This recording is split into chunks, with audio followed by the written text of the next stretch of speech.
So Leah, is Ridley Scott someone you had always wanted to work with? Yeah, always.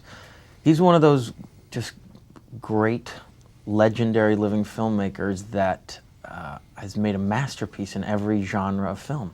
He's, you look at, God, I mean, Alien, Blade Runner, Gladiator, Thelma and Louise. I mean, the list goes, it just goes on. And I knew that he had a different style of filmmaking than any other director I'd ever worked with. I know he was technologically way ahead of the curve, but what I didn't really know about is how he was with actors, and I learned that he is one of the, he's fantastic to work with in the sense that he reacts to you on such an instinctive level. He trusts his gut with everything, and he just either believes it or he doesn't believe it, and that's been kind of the motto in working with him, and that's what you see up on screen.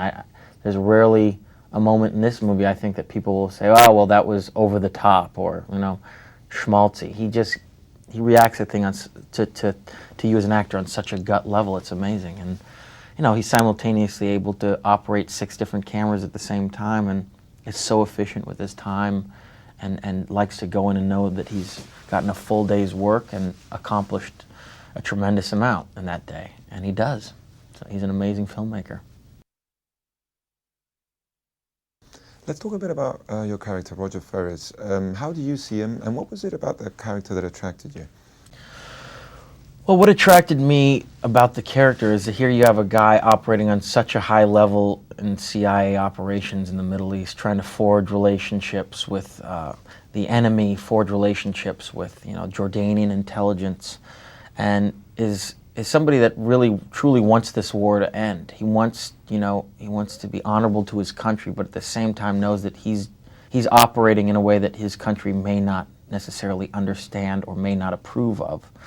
He's being undermined by his boss back home, who constantly putting him in life-threatening situations. But he feels that he's trying to operate in a different sort of moral context than his country would like him to, than that his operational officer would like him to. And he's trying to forge relationships in the Middle East and respect the customs and the people there, and understand how important trust is in his job. And the transition or the arc of the characters is one at the end where he sort of walks away from it all saying, I don't belong to any country. I don't belong to any idealistic thought and any political belief. I just believe that this war is wrong. And I just think that's an interesting journey for a character. His relationship with Hoffman is key in the film. What was it like working with Russell?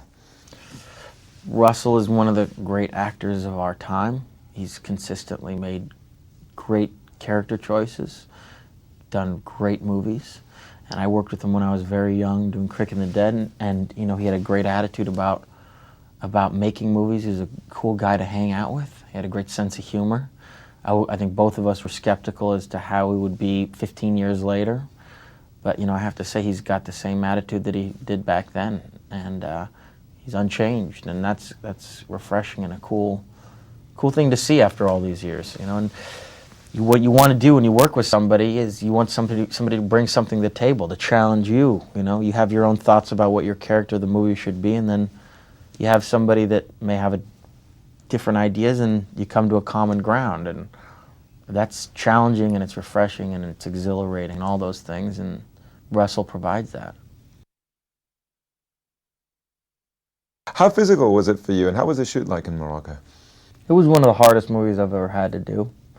Just the general pace, some of the physical stuff, some of the action sequences were sort of defied my imagination. Like I said about Ridley, he's just able to concentrate and multitask unlike any other director I've ever. And these sequences are just sort of second nature to him. He's able to just do them and do them unconsciously, and not unconsciously, but he's got so many great people working around him too in all these different departments that are able to give him what he wants at any given moment. So, like I said, if you shoot a giant action sequence and the next minute he'll say, all right, look, I've got this helicopter flying around 2 blocks away. I want you to run over there and run through the entire town, tackle this guy, pretend to stab him, and then shoot these other 2 guys, and then just kind of weave in between these 2 cars. We're going to shoot it in 10 minutes. Are you ready? Okay, cool. you gotta, you just gotta get used to that pace, you know, and you know, it's fun at the end of the day. I've never met anyone that can change his accent as well as you can. Your English, South African was amazing, and now you're speaking Arab, even dialects. What was that like? You know, the Arab, it was different than a dialect in the sense that I had to speak a different language, and a language that I had never spoken even, you know, other than shukran, you know, no words in. So I had a great coach that taught me Arabic in some of these scenes, and not even Arabic, but the different dialects, difference between an Iraqi dialect or an Iranian dialect. I mean, it gets really complicated, but it came, you know, what you first have to learn is that it just comes from a different place in the throat. But once you kind of get accustomed to that and you learn the words, you just do the best you can. But it was harder than having to do an accent by 20 times.